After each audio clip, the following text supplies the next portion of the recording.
ప్రైజ్లో అందరికీ హృదయపూర్వక వందనాలు. ప్రతి ఒక్కరు కూడా అతి ముఖ్యముగా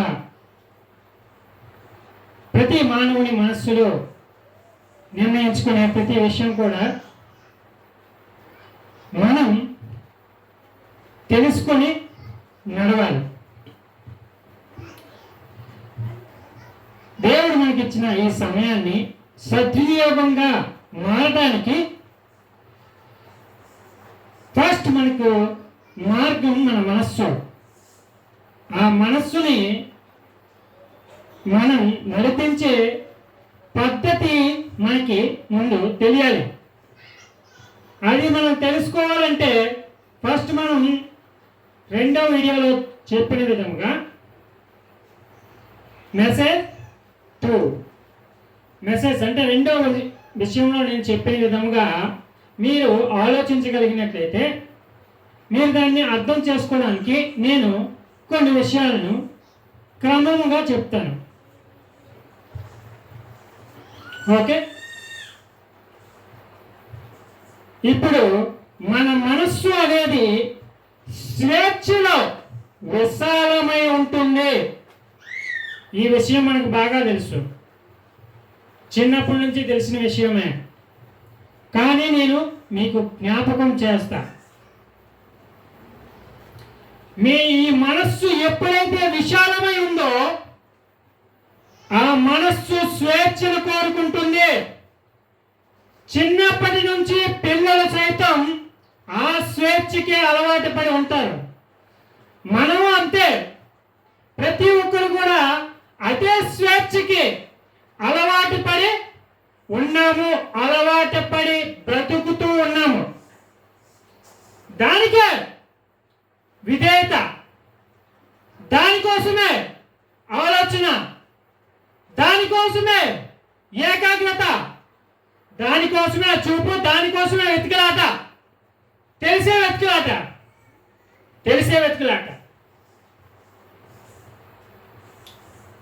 ఫ్రీడంగా ఉన్నా ఫ్రీడమ్ లేనట్టుగా ఫీల్ అవుతారు.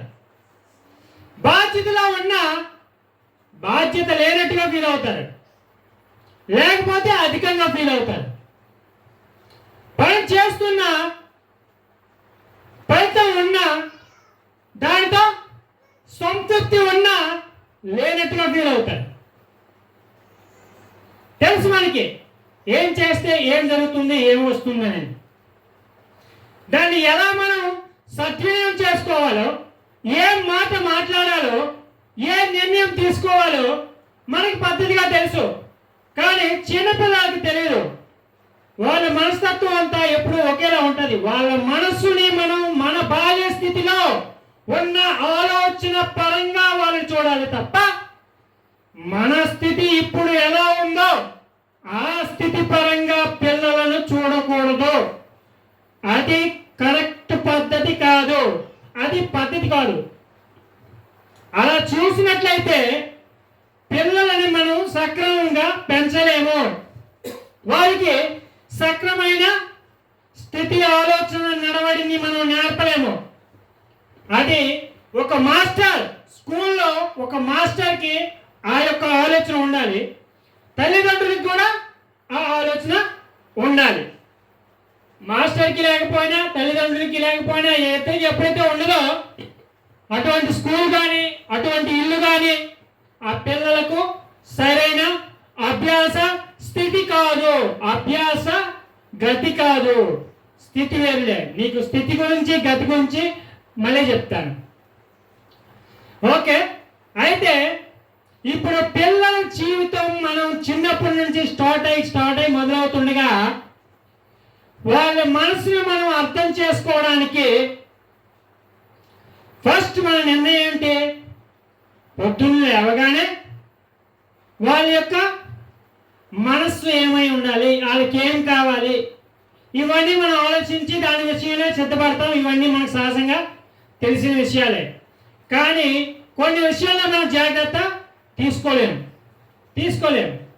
కానీ ఇప్పుడు పిల్లల విషయంలో మనకి పద్ధతి ఏదో, వాళ్ళ ఆట పాట ఏదో, వాళ్ళ ఉద్దేశాలు ఏవో అవన్నీ మనకి తెలిసి తెలియని పరిస్థితిలో ఉంటుంది, అందులో బాధ్యత కలిగి ఉండటం జరిగిపోతుంది. అయితే ఇక మన మనసు విషయానికి వచ్చేసరికి మనకి కలిగిన దాన్ని సద్వినియోగ ఆలోచనతో మనం చూసుకోవాలి. అక్కడ ఆ ఆలోచనను కానీ మనం తృణీకరించినట్లయితే ఆ ఆలోచన క్రమ, మనస్సు మరియు మాట, ఆ నిర్ణయం అనేది మనకి కరెక్ట్గా ఉండాలి. మనం మాట్లాడేది మరియు వినేది, మళ్ళీ చెప్తున్నా, మనం మాట్లాడేది మరియు వినేది చాలా ఇంపార్టెంట్. చాలా ఇంపార్టెంట్. నేను చెప్తున్నదే, మనం పిల్లల ఎడల మాట్లాడే మాట ఎటువంటిది, అలాగే పెద్దల ఎడల మాట్లాడే మాట ఎటువంటిది అనేది మనం ఒకసారి చూసుకొని ఒకసారి ఆలోచించి అది మాట్లాడుకుంటే మంచిది. లేకపోతే మనస్పర్ధలు వస్తాయి, గొడవలు వస్తాయి, మాటకి మాట వస్తుంది, దాని తర్వాత గొడవ అవుతుంది, ఇంకేదైనా జరగచ్చు. అది ఎంతటి వరకైనా దారి తీస్తుంది. అంతే. ఎందుకనంటే ఆ మాటకి పద్ధతి లేదు, ఆ మాటకి మనస్సు లేదు, ఆ మాటకి విధేయత లేదు, ఆ మాటకి సత్యం లేదు, ఆ మాటకి చూపే లేదు. చూపు లేనటువంటి మాట, మనసు లేనటువంటి మాట, విధేయత లేనటువంటి మాట ఎప్పటికీ అది ప్రయోజనకరం కాదు. అది నీకు ప్రమాదమే, వినేవాడికి ప్రమాదమే. అదే వినేవాడు అలా తలుచుకుంటూ దాన్ని కూడా గుర్తుకు తెచ్చుకోవడం కూడా వాడికి అది అలవాటుగా మారే ప్రమాదమే. కాబట్టి మనసు యొక్క మాటని మనం సిద్ధపరచుకోవాలి. దాన్ని మన స్వాధీనంలో ఉంచుకొని అది మాట్లాడే ఆలోచన మాట కలిగి ఉండాలి. మనం ఒక కూర కానీ అన్నం కానీ ఏది తయారు చేసినా, ఏది ఇంటిలో వండినా ఒక తల్లిగా అది ఎంత రుచికరంగా చేస్తే మనం తిన్నప్పుడు అంత టేస్ట్గా, అంత రుచిగా మనకి అనిపిస్తుందో, ఎంత రుచిగా అనిపిస్తుందో దాన్ని అంత టేస్ట్గా చేసినప్పుడు మనం మాట్లాడే ప్రతి మాట కూడా అంతే రుచి కలదిగా ఉండాలి, అంతే టేస్ట్గా ఉండాలి, అంతే వినసొంపుగా ఉండాలి, అంతే వినసొంపుగా ఉండాలి. ఈ లోకంలో ప్రతిదీ కూడా, లైవ్లో జరిగే ప్రతి విషయం కూడా అదే ఆలోచనతో నడుస్తుంది. కానీ మీ జీవితంలో లేదు, మీ ఇంటిలో లేదు, మీ ఒంటిలో లేదు, మీ మనసులో మాత్రమే ఉంచుకుంటారు, కానీ బయట పెట్టరు. ఏదో కోల్పోతారా? ఏదో కోల్పోతుందా మీ మనస్సు? మీరు నష్టపోతారా? ఆ మనస్సు ఎందుకు కోల్పోతారు? ఆ మాటని, ఆ తత్వాన్ని, ఆ ఆత్మ సంబంధమైన ఆలోచన, విధేయత మాటని ఎదుటివారి అన్న చూపడానికి ఎందుకు ఆ విధంగా మార్చుకుంటారు? మాటని ఎందుకు మార్చుకుంటారు? తెలియని వారి అల్ల, ఒక తెలియని వ్యక్తి మన ఇంటికి వచ్చినా, మనకు దారిలో కలిసినా, ఇంక ఎక్కడ ప్రజెంట్ అయినా ఆ వ్యక్తి పట్ల మనం ఎలా ఉంటుంది, మన మాట, ప్రవర్తన, చూపు మంచిగానే ఉంటుందా? మంచిగానే ఉంటుంది. ఎందుకు మరి ఆ వ్యక్తి పట్ల అంతగా చూస్తావు? మరి తెలిసిన వారి పట్ల అలా ఎందుకుండవు? నువ్వు అతని పట్ల అలా ఎందుకుండవు? అతడు నీ పట్ల అలా ఎందుకుండడు? అంటే అలుసా, అమాయకత్వమా? ఏమని అనుకుంటావు? దాన్ని ఏమని అర్థం చేసుకోవాలి? విధేయత లేకపోవడానికి గల కారణం ఏంటంటే అవతల వ్యక్తికి తెలియదని నువ్వు, యువతల వ్యక్తికి తెలియదని వాడు అనర్థంగా ఆలోచించుకోవడం. అర్థం చేసుకోవడానికి మాట తర్వాత మాట కాదు, సమాధానానికి సమాధానంగా ఏదో మాట్లాడుకోవడం కాదు, ఏదో ఊహించుకోవడం కాదు, ఏదో తలుచుకోవడం కాదు, ఏదో చెప్పుకోవడం కాదు. మాట్లాడినప్పుడు ప్రతి మాటకి స్థితి, గతి రెండు ఉంటాయి. అది స్థితిపరంగా మాట్లాడేది వేరు, గతిపరంగా మాట్లాడేది వేరు. అది మనసుకి స్థిరమైన ఆలోచన, మనసుకి స్థిరమైన ఆలోచన. మనం ఆ ఆలోచన తెలుసుకోగలిగితే మన జీవితాన్ని, అంటే మన మనసుని సద్వినియోగంగా, మన శరీరాన్ని మన స్వాధీనంలో ఉంచుకోగలం. ఈ విషయాలు చాలా మందికి తెలియదు. మనం దేన్ని వెంబడించినా, ఎవరితో కలిసి వెళ్ళినా, వారితో జీవిస్తున్నా, తిరుగుతున్నా, తింటున్నా, ఇంకేం మాట్లాడుతున్నా, ఆ పద్ధతి కానీ మిస్ అయితే, ఆ విధేయత కానీ లేకపోతే అక్కడ ఆలస్యం పుడుతుంది, అనర్థం పుడుతుంది, అపహాస్యం పుడుతుంది. అప్పుడు ఏం జరుగుతుంది? వ్యతిరేకం పుడుతుంది. చివరిగా అది పుడుతుంది. ఆ మాట ఎప్పుడైతే బయటకు వచ్చిందో అప్పుడు గొడవ జరుగుతుంది. ఖచ్చితంగా ఒకరి మీద ఒకరు చెయ్యి వేసుకునేదాకా వెళ్ళిపోతుంది. ఆ తర్వాత చివరికి ప్రాణాల సైతం తీసుకునేదాకా పారిపోతుంది అక్కడికి. బాగుందా పద్ధతి? మీకు తెలుసు మీకు, కానీ తెలియని పరిస్థితి. ముందు మాట తెలియదు, చివరి మాట తెలియదు, మధ్యలో మాట తెలియదు. నోరు ఉంది, స్వేచ్ఛ ఉంది, ఏదైనా మాట్లాడవచ్చు, ఏదైనా మాట్లాడొచ్చనే ఆలోచన కరెక్ట్ కాదు. అది ఎప్పటికీ కరెక్ట్ కాదు. నీ మనసును శోధించేటటువంటి ఆలోచన మాటను తెలుసుకో. నీ మాటని నీ మనసుని స్థిరపరిచేటటువంటి మాటను తెలుసుకో. ఏ మాట నిన్ను స్థిరపరుస్తుందో, ఏ మాట నిన్ను చక్కదిద్దుతుందో, ఏ మాట నీకు సత్యాన్ని వెలిగిస్తుందో, ఏ మాట నిన్ను అనురాగాన్ని, ప్రేమని, ఆప్యాయతని, వీటన్నిటిని, ఆత్మ ఫలాన్ని పెంచుతుందో, నిన్ను పోషిస్తుందో ఆలోచించు. ఈ ఆలోచన మాటల్ని తెలియని నువ్వు, తెలుసుకోలేని నువ్వు, అలా అనుసరించని నువ్వు, అలా మాట్లాడని నువ్వు స్థిరపడలేవు. ఎవరితోనూ సమాధానంగా ఉండలేవు. దాని సక్రమం తెలియాలి, దాని ఆలోచన పద్ధతి తెలియాలి. ఆ మాటలో సక్రమంగా ఆలోచించి చెప్పగలిగేటటువంటి మనస్సు కావాలి. ఆ మనస్సులో ఉన్నటువంటి ఆలోచన మాటల్ని సరిదిద్దుకునే ఆలోచన ఉండాలి. ఇది అందరికీ అలవాటు కాదు. ఇది అందరికీ సరిగ్గా కనిపించదు. ఇది అందరికీ సరిగ్గా తెలీదు. ఎందుకో తెలుసు కదా? ఎందుకో తెలుసా చెప్పనా?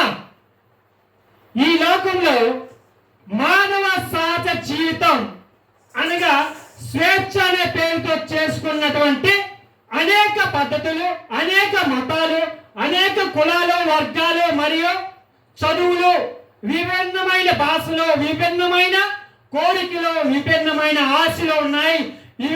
విభిన్నమైన అలంకారాలు, విభిన్నమైన విచిత్రాలు, విభిన్నమైన సృష్టించినటువంటి అనేకమైన చిత్రకళా విభాగాలు, రచనలు ఇవన్నీ ఉన్నాయి. ఎవరి స్థితిగతి వారిదే, కానీ ఆ స్థితిగతిలో మాటే వాళ్ళు స్థిరపరుస్తుంది, మాటే వాళ్ళ జీవితాన్ని నాశనం చేస్తుంది. కానీ తెలియదు పద్ధతి, ఆ ఆలోచన తెలియదు. అది తెలుసుకోవడానికి ఎన్నో కష్టాలు, ఎన్నో శోధనలు, ఎన్నో అవరోధాలు, ఎన్నో మాటలు, ఎన్నో బాధలు, ఎంతో నిట్టూర్పు, ఎంతో దుఃఖం, ఎంతో నిరాశ, ఎంతో అమాయకత్వం, ఎంతో అనాలోచన. అమాయకపు ఆలోచనను తీసి బయటపెట్టు. సత్యాన్ని తెలుసుకో. సత్య సంబంధమైన ఏ మాటని విడిచిపెట్టుకో. నీ జీవితాన్ని సరిదిద్దే ప్రతి మాట అదే. నీ మనసుకి సరిదిద్దే ప్రతి మాటని నువ్వు గుర్తుంచుకో. మాట చాలా విలువైంది. నీ మనసుని సక్రమంగా మార్చుకోవడానికి ఆ మాటే పునాది. ఆ మాటే పునాది. మనం జీవించి ఉన్న కాలం మనల్ని ఆ మాటే నడిపిస్తుంది. ఆ మాటే మన మనసుకి సింహాసనం అవుతుంది. అదే మనల్ని సరిచేస్తుంది. మన శరీరాన్ని నడిపించేది అదే. మన సర్వ శరీరాన్ని ఆలోచించి నడిపించి భవిష్యత్తుని సైతం దేన్నైనా నిర్ణయించేది ఆ మాటే. మీకు తెలుసు, కానీ తెలియని పరిస్థితి. తెలీదు. నేను అన్ని విషయాల గురించి మాట్లాడుతున్నా. అయినా అన్ని విషయాలు నేను ఒక్క మాటలో చెప్పినా మీకు అర్థం కాని పరిస్థితి. అలా అర్థం చేసుకోగలరా అంటే అతి మహానుభావుడే తప్ప సామాన్య మానవుడు అర్థం చేసుకోవడం సాధ్యపడదు.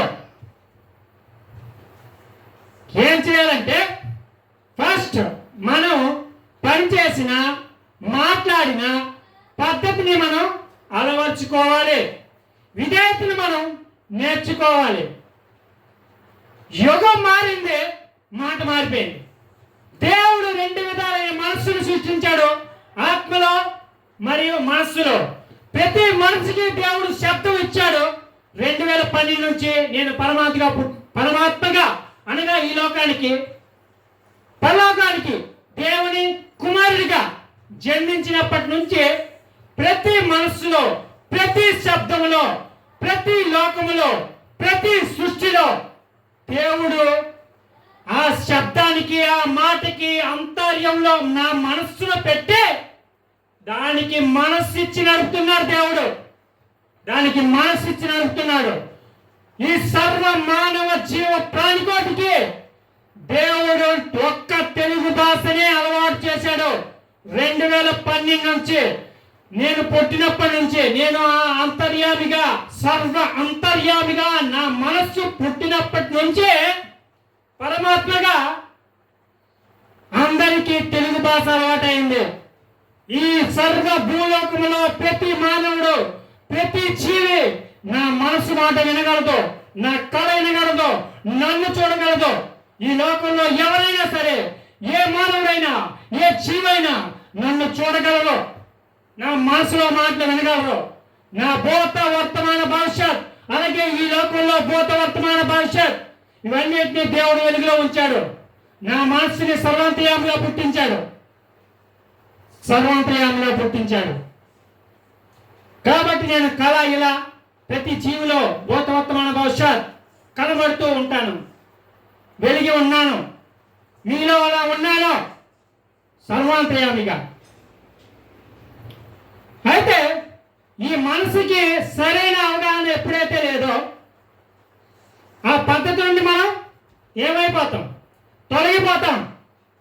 ఆ పద్ధతి మనలో నుంచి తొలగిపోతుంది. ఒక్క మాట చాలు. కానీ ఎదుటివాడు ఆ మాటను అర్థం చేసుకునే స్థితిలో వాడు ఉండడు. నన్ను చూస్తూ నన్ను శోధించడానికే లేనిపోని మాటలు, అంతేగాని సరిచేయడానికి కాదు.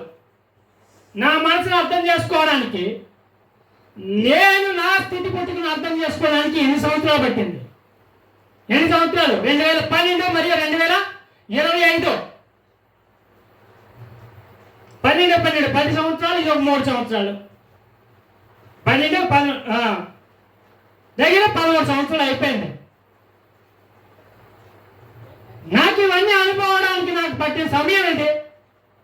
ఈరోజు ఎంత లెక్క తిరిగినా, ఎన్ని చోట్ల ఏ విధంగా ఉన్నా, దేవుడు ఏ పరంగా నా మనస్సుని అర్థం చేసుకోవడానికి లేదా ఆ మనసుని నేను అర్థం చేసుకోవడానికి దేవుడు తెలియజేసినటువంటి కార్యాలు నేను చూడటానికి, అలాగే మీరు చూడటానికి దేవుడు బయలుపరిచిన అనేక విషయాలు, అనేక ప్రత్యక్షతలు, అనేక దర్శనాలు, అనేక మాటలు సైతం నేను మీకు తెలియజేశాను. దేవుడు చూపించాడు. ఆశ్చర్యకార్యాలు మీరు చూశారు. నావి చాలా ఇంపార్టెంట్. ఈ ప్రపంచానికి, సర్వ మానవ కోటికి చాలా ఇంపార్టెంట్.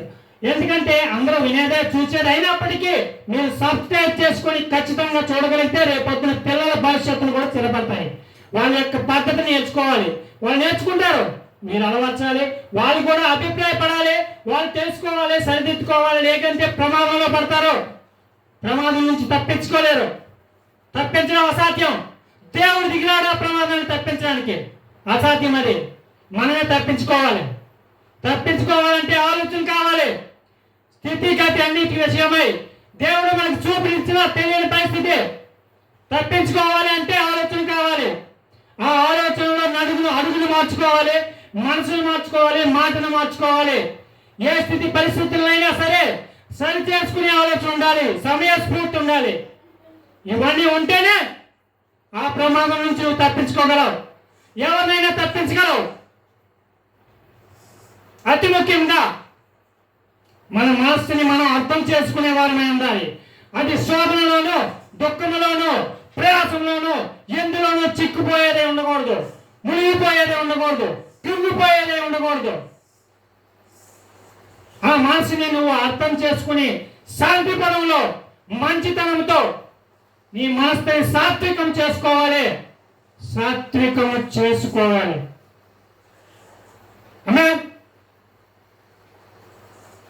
ఎవరు చెప్పలేని విషయాలు చెప్పరు. వాడు తెలుసుకో. ఏదైనా మనం సమయం మించిపోయిన తర్వాత అది కావాలి అనుకోవడం అమాయకత్వం. కావాలని అనుకోవడం అమాయకత్వమే అవుతుంది. కాబట్టి మీరు ప్రతి విషయాన్ని, ప్రతి వీడియోని క్లిక్ చేయకుండా ఖచ్చితంగా మీరు చూడండి. అనేక మందికి షేర్ చేయండి. తెలుసుకొని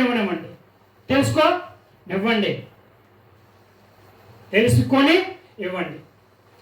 ఇదంతా మీ మేలు కోసమే.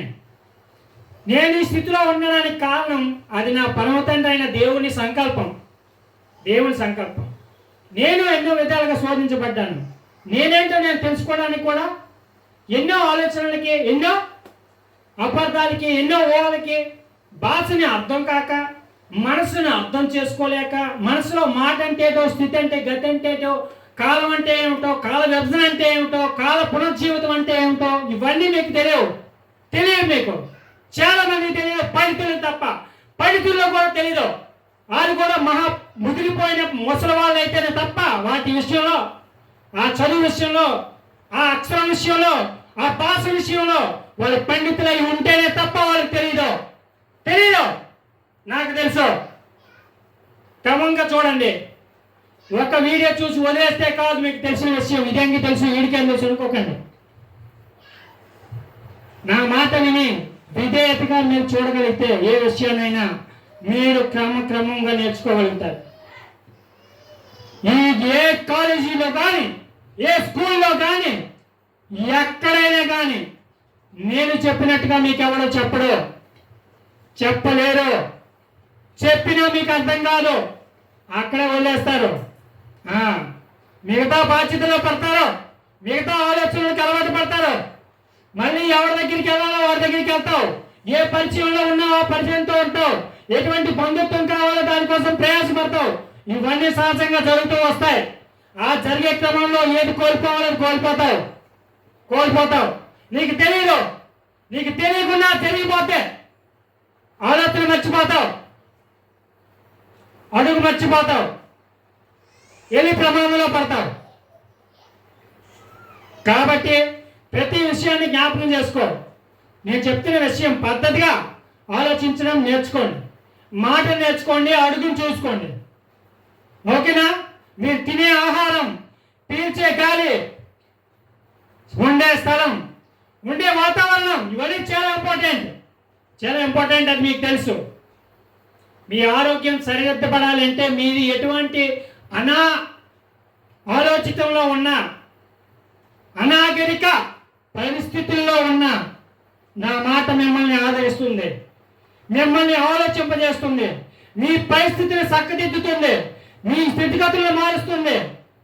ఎన్ని పుస్తకాలు ఉన్నా అది సమయం సరిపోదు మీకు. మీకు ఆ సమయం కూడా ఉండదు.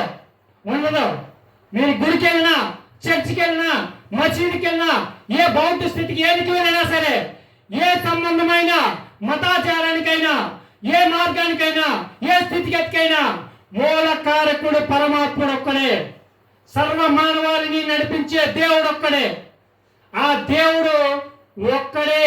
ఒక సత్య మార్గంలో మాత్రమే వెళ్ళిన సర్వ సత్యవంతుడైన దేవాది దేవుని యొక్క స్వారూప్యం పొందడం.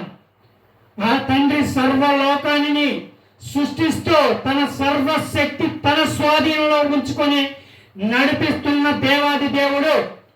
కానీ మానవుల్ని ఎందుకు కాపాడలేదు అని మనం అడుగుతున్నామేమో. అది నీ తప్పు, అది నీ తప్పు. అది గుర్తెట్టుకో.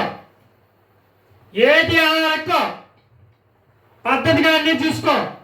ఎక్కడెక్కడ ఏ తప్పు ఉందో సరిగా చెక్ చేసుకో. అప్పుడు నీకు అర్థమవుతుంది చేస్తున్నది నువ్వా లేకపోతే దేవుడా తప్పు. సరి చేసుకో. దేవుడు ఎవరికి హాని చేయడు.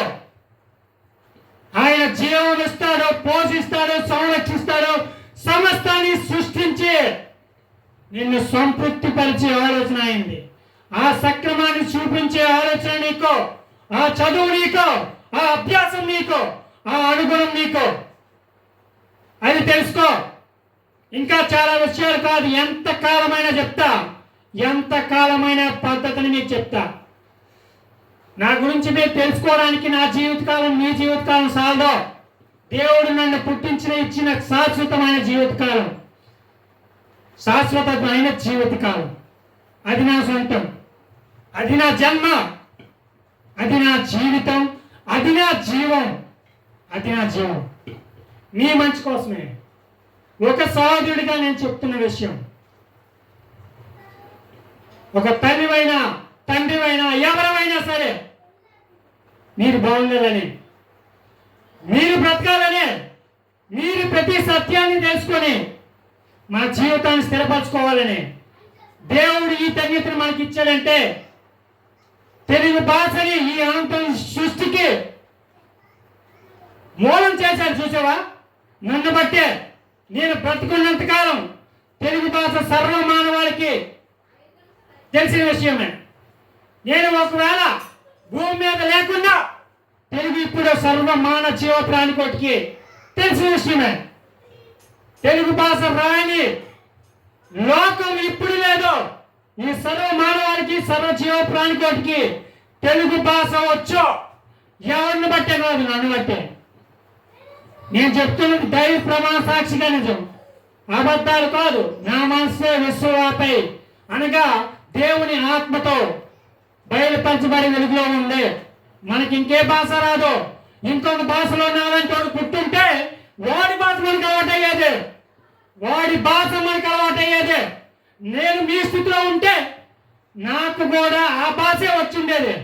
ఆ భాషలో నేను కూడా రెండు విధాలుగా మాట్లాడుతుండేవాడిని. ఒకటి తెలుగు, రెండోది వాడి భాష, వాడి మనసు గురించి, వాడి చూపు గురించి మాట్లాడుకునే వాళ్ళమా కాదా? మాట్లాడుకునే వాళ్ళమా కాదా? అవునా కాదని చెప్పింది నిజమేనా? నిజమే. దాన్ని అంగీకరించండి. దేవుని కుమారుణ్ణి అంగీకరించి అతన్ని ప్రేమించిన వారిని దేవుడు ఇప్పుడు ప్రేమిస్తాడు. ఆయనకేమి నువ్వు ఇవ్వక్కర్లా. ఆయనకి ఇచ్చే మానవుడు భూమి మీద పుట్టలేదు, పుట్టబోడు. అది అసాధ్యము. ఇది బాగా గుర్తుంచుకో. ఇవ్వగలిగేది మానవుల స్వరూపంలో ఉన్న ఈ స్వరూపానికే తప్ప ఇంక దేనికి నువ్వు ఇవ్వలేవు. నువ్వు దేనికి రుణం తీర్చుకోలేవు. దేవుని విషయంలో అది గుర్తెట్టుకో. నీ మనసును సరి చేసుకో, నీ మనశ్శాంతిని కోరుకో, నీ ఉద్దేశాలను సరి చేసుకో. నీ జీవితాన్ని చక్కదిద్దుకోవడానికి సరైన మార్గం ఎప్పటి నుండే సిద్ధపరచుకో సహోదరుడా, సహోదరి, ప్రియ తల్లి, ప్రియ చెల్లి, ప్రియ లోకమా, అందరూ కూడా అన్నాడు. ప్రయత్నం నెక్స్ట్ వీడియోలో మిగతా విషయాలు తెలియజేస్తాను. బాయ్.